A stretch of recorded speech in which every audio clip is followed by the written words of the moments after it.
अच्छा जी, बात हमने कोई और करनी है। वैसे आपको बताएं कि तहरीक-ए-इंसाफ ने रमज़ानुल मुबारक के बाद सड़कों पर आने का ऐलान तो कर रखा है, मगर अभी तक पार्टी में ऐसी कोई तैयारियां दिखाई नहीं देती हैं। तहरीक-ए-इंसाफ क्या करती है क्या नहीं, मगर मौलाना फजल रहमान मैदान में आने की तैयारियां डेफिनेटली कर रहे हैं। और मौलाना ने ईद के बाद ग्रैंड हुकूमत मुखालिफ तहरीक का ऐलान भी कर दिया है। मौलाना के ख्याल में सड़कों पर आने के अलावा उनके पास अब कोई रास्ता भी नहीं है। कभी अवाम के लिए भी राबता करें, कभी मजदूरों के लिए भी राबता करें, मुलाजिमीन के लिए भी राबता करें, तो अब खामोश तो नहीं रहेंगे लोग। जब निकलेंगे हम, पब्लिक आएगी रोडों के ऊपर, फिर कहेंगे मौलाना साहब मुल्क का ख्याल रखें जी, मुल्क का ख्याल रखें, इधर हंगामे हैं, इधर कत्ल गारत गरी है, आप इन हालात में। तो फिर एक जायज़ बात है, तयशुदा बात है, कमिटमेंट है आपस की, फिर क्यों अमल नहीं कर रहे उसके ऊपर? तो फिर हमारे पास रोने के अलावा और क्या रास्ता होगा? फिर तो टेंशन आएगी, फिर कहेंगे जी फलां फ़ायदा उठा लेगा, तो फलां जो भी फ़ायदा उठाए, आप हमारे फ़ायदे के लिए कदम उठाए ना, फिर तो मामलात शिद्दत की तरफ सियासत में जाएंगे। दहशतगर्दी ने इस वक्त मुल्क में आपको पता है बड़ी तेज़ी से सर उठाया, और ऐसे में स्ट्रीट पावर रखने वाली सियासी जमात का सड़कों पर आना हुकूमत के लिए सर्टनली नेक शुगून नहीं होगा। वज़ीर मनसूबाबंदी और तरक्की एहसन इकबाल समझते हैं मौजूदा हालात में ऐसे किसी एहतजाज की गुंजाइश नहीं, या मुल्क इसका मुतहम्मिल नहीं हो सकता। देखिए, इस वक्त मुल्क की मईशत बहाली की तरफ है। IMF का अभी अपना काम मुकम्मल करके जा रहा है, और उन्होंने भी इत्मीनान का इजहार किया जो पाकिस्तान ने अपने अहदाफ हासिल किए हैं। इस मौके पे पाकिस्तान को किसी सियासी ग्रैंड अलायंस की ज़रूरत नहीं है। और साथ ही आपको बताएं कि मुस्लिम लीग नून और पीपल्स पार्टी जैसी बड़ी हुकूमती इत्तेहादी जमातें ये दावा करती रही हैं कि मौलाना फजल रहमान के साथ उनके ताल्लुकात अच्छे हैं। दोनों कर रही थी पार्टियां। मौलाना हुकूमत के लिए किसी परेशानी की वजह नहीं बनेंगे, और अगर हुकूमती अंदाजे गलत निकले और वाकई JUI सड़कों पर निकल आई तो यकीनन ये हुकूमत के लिए परेशान कुन हो सकता है। क्लैरिटी किसी के पास भी नहीं है अभी कि किसके साथ कौन स्टैंड करता है। सेनेटर कामरान मुर्तज़ा भी हमारे साथ मौजूद हैं, रहनुमा JUI फे, और शौकत यूसुफजई साहब भी हमें ज्वाइन कर चुके हैं, पाकिस्तान तहरीक इंसाफ के सीनियर रहनुमा हैं। सेनेटर साहब, आपसे बात शुरू करेंगे। सर, ग्रैंड अपोजिशन अलायंस का प्लेटफॉर्म इस्तेमाल नहीं हुआ ऑल्दो, लेकिन जमीयत उलमा इस्लाम की जानिब से आज खुद ही ईद के बाद अपनी तरफ से हुकूमत मुखालिफ तहरीक चलाने का ऐलान सौरभ हो गया। तो क्या तहरीक इंसाफ के साथ चलना अभी भी एक ऑप्शन है, या वो मामला हम ख़त्म समझें? नहीं, वो ऑप्शन मौजूद है और उसमें काफ़ी बात आगे बढ़ी है। और जिस बात को आप कह रहे हैं कि ऐलान कर दिया गया, वो ऐलान अभी तक नहीं है। वो होता ये है कि हमारे यहाँ मामला जो है हमारी पार्टी के अदारों के सामने पेश किए जाते हैं, जो प्रोग्राम होते हैं आइंदा के लिए, और अदारे अगर इजाज़त दें, अप्रूवल हो जाए, तो देन जो है ना वो हम करते हैं। तो ये जो मौजूदा सियासी सूरत हाल है, वो उस जनरल काउंसिल का जो इजलास बुलवाया गया है उनके सामने ये एजेंडे में रखा गया है, और उसमें वन ऑफ द ऑप्शन ये भी है कि तहरीक चलाई जाए। फिर दूसरा ऑप्शन ये हो सकता है कि तहरीक अकेली चलाई जाए या किसी के साथ मिलकर चलाई जाए। तो ये सारा कुछ जो है ना वो वहाँ पे एग्जामिन होगा, जनरल काउंसिल एग्जामिन करेगी, उसकी अप्रूवल हुई तो फिर उसके बाद शूरा और देन आमला, ये तीन स्टेजेस से मामला को हमको गुजारना पड़ेगा, वरना हमारे पास वो ताकत नहीं होती कि हम खुद ब खुद जो मर्जी फैसले कर लें। आपने तो पूरा एक वो प्रोसेस ही बता दिया कि क्या क्या पहले होगा और फिर आगे जाके एहतजाज वाली बात होगी। अब PTI के साथ मिलके करना है, नहीं करना, वहाँ क्या हो रहा है? शौकत यूसुफजई साहब, आप बता सकते हैं, कोई टॉक्स हैं मौलाना के साथ, कोई कॉन्वर्सेशन? क्योंकि अब ज़्यादा दिन भी नहीं रहे, ईद के बाद एहतजाज करने की बात हो रही है, तो इसमें तो 2-3 हफ्ते ही रह गए हैं बस। बिस्मिल्लाहिर्रहमानिर्रहीम, बहुत शुक्रिया। देखिए, मेरे ख्याल से मौलाना साहब के साथ बिल्कुल हैं, राब्ते में हैं, क्योंकि मुल्क से बाहर थे, अब जब आए हैं तो काफ़ी पेशरफ्त हुई है। और उन्होंने कल बता भी दिया है कि जो अगर बयानबाजी भी होती है तो वो कोई असर नहीं डालेगा, क्योंकि एक ब्रॉड बेस जो चीज़ बन रही है वो मुल्क के लिए बन रही है। अब बदकिस्मती है कि इस हुकूमत की पॉलिसी वाज़ेह नहीं है, कोई पॉलिसी नहीं है, बल्कि है ही नहीं। वाज़ेह क्या है?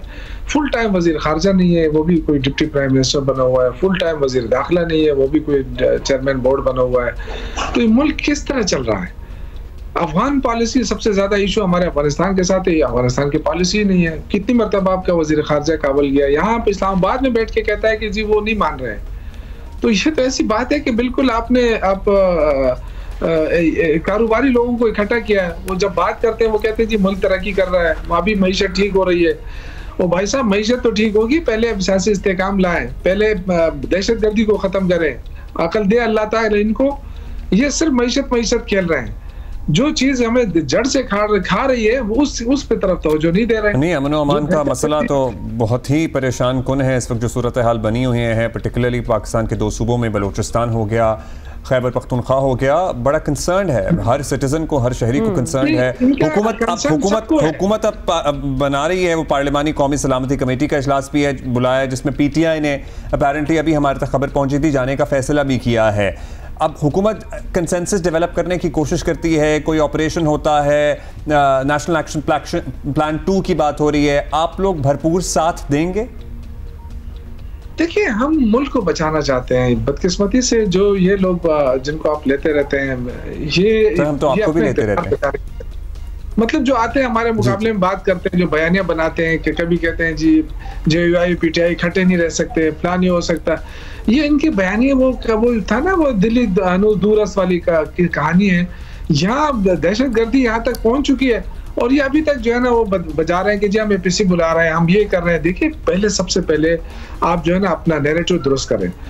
आप अगर PTI को या किसी और जमात को जो कहेंगे, आप उनका जाफर एक्सप्रेस के साथ उसका रिश्ता जोड़ेंगे, तो ये आप शकूक व शुबहात भी पैदा कर रहे हैं। आपने पहली बड़ी ज्यादतियां की है, अब आप मुल्क के साथ डायरेक्टली ज्यादती करेंगे अगर PTI को मजीद दीवार से लगाएंगे। हम बार बार कह रहे हैं कि हमें आपसे सर्टिफिकेट लेने की जरूरत नहीं है, आपका तो मैंडेट ही जाली, आप हमें किस तरह सर्टिफिकेट दे सकते हैं? आप बात करें मुल्क की, लेकिन मुल्क की बात करें तो मुल्क की बात ही करें, आप उसमें और बयानियां बीच में ना लाके रखें। बदकिस्मती से ये हर बात में PTI दहशतगर्द है, PTI इंतशारी है, तो भाई साहब मुल्क कैसे चलेगा? ये बयान तो आपने देख लिया, ये बयान आपका फेल हो गया है, लोग आप पे ट्रस्ट नहीं करते हैं। आपने जाली अकाउंट्स बना कर ये कोशिश की कि जी PTI और फौज आपस में लड़े। सारे जाली अकाउंट्स बनाना कौन सा मुश्किल काम है? चलिए सर, इस पे भी हम आगे चल के बात करेंगे आपसे। इसकी वेरिफिकेशन, इसकी क्लैरिटी बड़ी जल्दी आ भी जाती है कि कौन से जाली अकाउंट्स हैं, कौन से नहीं है। लेकिन एक और सवाल है जो आपसे भी करना है, लेकिन पहले सेनेटर साहब से कर ले कि इस वक्त मुल्क में जो दहशतगर्दी की लहर चल रही है, खतरा सबके लिए ही है। इन हालात में लोगों को जमा करना, जलसे जुलूस करना, ये सब तो ऑब्वियसली गैर ज़रूरी और बेएहतियाती वाली बात लग रही है इस वक्त, तो एटलीस्ट देखा जाए तो क्या बात वाकई यहाँ तक पहुँच चुकी है कि इतना बड़ा रिस्क लेने को सेनेटर साहब आप लोग तैयार हैं? ऐसा है कि रोज JUI के लोग मारे जा रहे हैं, इस वक्त भी मारे जा रहे हैं। वो तो बेचारे मस्जिदों में या घरों में और जहाँ पे भी जो है उनके साथ ही सलूक हो रहा है। ये डेली तकरीबन 1-2 आलिमों को, उलमा को कत्ल किया जा रहा है, शहीद किया जा रहा है। तो अगर घर में बैठ के मरना है तो फिर उससे बेहतर तो फिर कोई और ऑप्शन आ जाएगा ना। ये अगर हर रोज जो है हमारे एक आलिम को जो है वो शहीद किया जाता रहा तो फिर यकीनन जो है फिर अगले ऑप्शन पे तो गौर हो सकता है। हमने ओमान की इस मखदूश सूरत हाल में शौकत साहब, सड़कों पर कोई एहतजाज, मतलब इस वक्त ये मुल्क इसका मुतहम्मिल हो सकता है, जमा करना, फिर APC और नेशनल एक्शन प्लान 2 की जो बात हो रही है, आपसे पहले भी सवाल पूछा था, दोबारा कैटेगोरिकली पूछ रहा हूँ, आप लोग साथ देंगे? हुकूमत किसी फैसले पर पहुंचती है, किसी बड़े एक्शन के फैसले पर पहुंचती है तो? देखिए, हुकूमत के पास पहले से नेशनल एक्शन प्लान पड़ा हुआ है और 90% तो उस पर अमल दरामद नहीं हुआ। अभी पता नहीं दूसरा कौन सा नेशनल एक्शन प्लान लाना चाहती है। ये देखिए, मैंने आपसे अगेन कहा कि पॉलिसी है नहीं, अफगानिस्तान ही से क्रॉस बॉर्डर टेररिज्म हो रही है और उसके बारे में आप इतने भी कंसर्न नहीं है।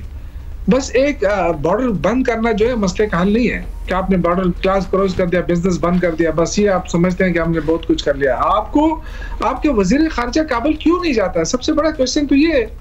अगर वो अकेला नहीं जा सकता तो मौलाना साहब को ले जाए, PTI वालों को ले जाए। काबुल में किस से जाके बात करें? आपको पता है वहां भी फैक्शंस अब बड़े वाजे हो रहे हैं, मतलब पूरा अफगानिस्तान किसी एक ग्रुप के कंट्रोल में तो नहीं है। आपको लगता है कि काबुल जाके हम बात करेंगे तो मसला हल हो सकता है? और रियासत की तो वैसे ही वहाँ रेट नहीं है, तो बात भी किससे की जाए? देखिए, आप कहते हैं कि जलसा हालात किसने यहाँ तक पहुंचा है? ये लोगों को धोखा क्यों दिया गया कि जी सब कुछ ठीक है, मुल्क तरक्की भी कर रहा है, मुल्क महफूज भी है, मुल्क सब कुछ ठीक है, ये फिर धोखा क्यों दिया गया आवाम को? जब ये सूरत हाल थी तो आपने क्या पेशबंदी की है? हम तो देखिए कोई बनाना रिपब्लिकन तो नहीं है ना, हमारे तो अल्हम्दुलिल्लाह मजबूत फौज है, एक मुस्तहकम फौज है हमारे पास। तो हम इस तरह क्यों उसमें पड़े हुए हैं, शशुपन में पड़े हुए हैं कि जी अफगानिस्तान से ये होगा तो अफगानिस्तान से वो होगा? पॉलिसी एक होनी चाहिए। आज आपने ऐलान कर दिया, अफगानों को निकालो। अच्छा, ये आपने सर सजेस्ट कर दें क्या पॉलिसी, पीटीआई होती तो क्या पॉलिसी होती, क्या पॉलिसी होती, क्या पॉलिसी होनी चाहिए? पूरी दुनिया के अंदर देखिए, हम पता होना चाहिए था पहले से कि अफगानिस्तान के साथ अगर हमारे रिलेशन ठीक नहीं है तो हमें क्या करना है। ये अभी तक ये पॉलिसी कहाँ थी? अब जब दहशतगर्दी हमारे घरों तक पहुंच गई है तो ये कहते हैं जी अफगानों को निकालो। तो ये अगर इस तरह की सूरत हाल थी तो हमारे जो इतना इंटेलिजेंस, इतना वो सब कुछ, वो कहाँ चला गया? अच्छा शौकत साहब, आपने अभी एक बात की है कि पॉलिसी एक होनी चाहिए।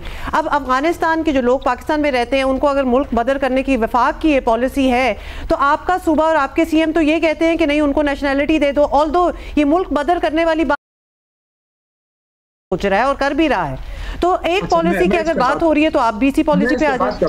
जी देखिए, हम उनके कोई वकील नहीं है, बिल्कुल निकाले, लेकिन पॉलिसी देने का मकसद ये है कि आप जब भी कोई इस तरह वाकया होता है आप कहते हैं जी अफगानों को निकालो, फिर 2 महीने बाद खामोशी, उनके बच्चे हो गए, फिर उनके बच्चे हो गए, उनकी जायदादें यहाँ बन गई। अब आप निकालें तो एक पॉलिसी के तहत निकाले ना। 10 दिन में तो पूरा 30 लाख 20 लाख लोगों को नहीं निकाला जा सकता। आप पॉलिसी दें कि जी ये लोग जो है ना इस तारीख पे इतने लोग जाए, इस तारीख पे इतने। तो हम तो कोई उनकी तर्जुमानी नहीं कर रहे हैं, हम ये कहते हैं कि इससे मसाइल बनेंगे। एक तरफ आपने बॉर्डर बंद किया हुआ है, अगर बॉर्डर बंद है तो ये लोग कहाँ से जाएंगे? तो ये देखें, तकलीफ तो हमें हो रही है ना, सूबे को हो रही है। ये सारे लोग इस खैबर पख्तूनख्वा में रह रहे हैं या बलूचिस्तान में या खैबर पख्तूनख्वा में, तो आप हमसे मशवरा भी नहीं करते, आप हमसे कोई मशावरत भी नहीं करते। हम ये नहीं कह रहे हैं कि जी आप वहां मका, लेकिन हर मुल्क की एक पॉलिसी होती है। आप किसी भी मशवरा किससे नहीं होता? वजीर आला खैबर पख्तूनख्वा से नहीं होता या अफगानिस्तान की हुकूमत से नहीं होता? किससे मशवरा नहीं होता? अफगान पॉलिसी जो होती है, देखिए हर मुल्क के लिए पॉलिसी तो होती है ना सर, किससे मशवरा करें? अब वजीर आला हमारा ना मुख्ततर हलकों के, मतलब हर वक्त तो उनका आना जाना है, राब्ते में होना अलग है, लेकिन ये जो पॉलिसी है क्या इस पे चले। अब पार्लिमानी कौमी सलामती कमेटी में आप लोगों की मरकजी क़यादत जाएगी, आप ये पॉइंट्स रखेंगे होपफुली। आप अपनी पार्टी में भी ये इस राय का इजहार करते हैं शौकत साहब? कोई सुनता है आपकी अपनी पार्टी के आला क़यादत में भी? देखिए, मैं आपको सिंपल बताऊं, आप जब पहले फैसला कर लें और उसके जो कंसिक्वेंसेस आएंगे फिर आप उसको डिस्कस करें मीटिंग में। ये चीजें पहले डिस्कस होनी चाहिए थी। ये चीजें जो है ना 2 साल पहले पता लगना चाहिए था कि मुश्किलात बढ़ रही हैं। जब हम कहते थे कि जी दहशतगर्दी सर उठा रही है तो ये कहते जी ये हुकूमत ऐसे ये प्रोपेगेंडे करती है। ये क्या हमने नहीं कहा था इनसे? उस वक्त ही कहाँ थे? क्यों ये वो तो कहते हैं आपने लाके बसाया है दहशतगर्दों को यहाँ पे।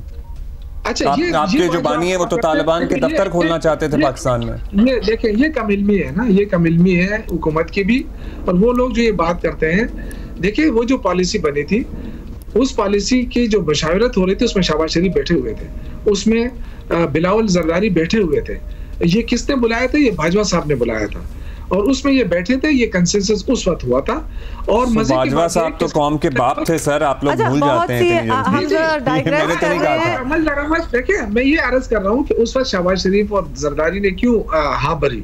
फिर उसके बाद जब हमारी हुकूमत चली गई तो उन्होंने इम्प्लीमेंटेशन क्यों की? हमारे दौर में तो इम्प्लीमेंट नहीं हुआ था ना, फैसला तो हो गया था, वो इम्प्लीमेंट हमारे दौर में नहीं हुआ। ये मैं कह रहा हूँ कि कम से कम ये तारीख दुरुस्त कर लें। अच्छा, आप कह रहे हैं कि आपके दौर में कोई इम्प्लीमेंटेशन नहीं हुई। कामरान साहब भी हमारे साथ हैं, तो हम उनसे भी बात करनी है। हमारे साथ हैं और ऑब्वियसली उनसे भी हमने बात करनी है। और दहशतगर्दी जो इस वक्त हो रही है वो हमें एक पेज पे आना ही पड़ेगा और पॉलिटिक्स थोड़ी देर हमें साइड पे करनी पड़ेगी। सेनेटर साहब, जमीयत उलमा इस्लाम फे जो है वो हमेशा मुज़ाकरात के लिए दरवाजे खुले रखती है, ये सारों को पता है। Whoever is a student of politics वो आप लोगों के बारे में ये जानते हैं। हुकूमत के पास भी ऑप्शन होगा कि आपसे कॉन्टैक्ट करें, लेकिन जब स्टांस यहाँ तक है कि नए इलेक्शन से कम कुछ कबूल ही नहीं है, कोई और बातचीत ही नहीं हो सकती, तो इसके बाद बातचीत का चार्म क्या रह जाता है? कौन बात करेगा फिर? बातचीत में चार्म पैदा किया जा सकता है। फर्ज कर लीजिए कि JUI का मौक़िफ़ ये है कि नए इलेक्शन से कम कबूल नहीं, मगर दूसरी तरफ ये प्ली ली जा सकती है कि नहीं हमारे इलेक्शन फेयर और फ्री हुए हैं, आए हम जो है ना पूरे मुल्क में 50 हल्के खोल देते हैं, ऑडिट करवा देते हैं, आइए। आप जो ना आपकी बात बिल्कुल दुरुस्त नहीं है, तो ये दूध का दूध पानी का पानी हो जाएगा। आपको पता है बलूचिस्तान में सिर्फ 1 से 2% वोट वेरीफाई हो रहा है, इसके अलावा 98% जो वोट कास्ट हुआ है वो वेरीफाई नहीं हो रहा। जिस मामले में जहाँ जो ना फॉरेंसिक के लिए भिजवाया गया है, 1-2% से ज्यादा कहीं पे जो ना वेरिफिकेशन नहीं है। ठीक है कामरान साहब। अब शौकत साहब, लास्टली वक्त कम है हमारे पास सर। अब जो फैसले होने जा रहे हैं, हालात तो आपके सामने ही है, बहुत ख़राब हैं ज़ाहिर है। आप लोग रियासत का, हुकूमत का साथ देंगे जो भी फैसले होंगे इनमें? एक पेज पे तमाम पार्टियां हमें नजर आएंगी या अभी भी बयानबाजी और तब ये हुआ और अब ये हुआ? देखिए, अगर आप मुझसे पूछना चाहते हैं तो अगर हमें एतमाद में लिया और ये सियासी जो इस्तेकाम लाने की कोशिश की गई, जो इंतकामी सियासत है, इसको ख़त्म कर दिया गया और मुल्क के लिए सोचा गया, तो बिल्कुल हम मुल्क के लिए खड़े हो सकते हैं। और हम वैसे भी अपनी फौज के साथ हम खड़े हैं। ये ताना देने की जरूरत नहीं है किसी को।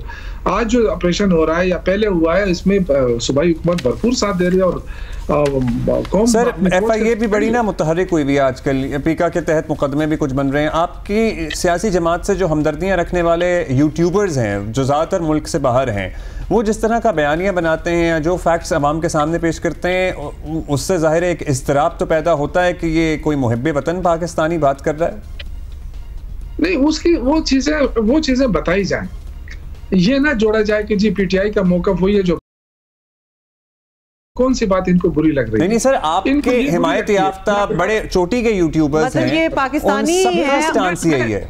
मैं अगर मुल्क के खिलाफ कोई बयान दे रहा है तो मैं उनके साथ नहीं हूँ। मेरा अपना एक ज़मीर है, मेरा अपना है, मैं मौजूद वतन हूँ अल्हम्दुलिल्लाह।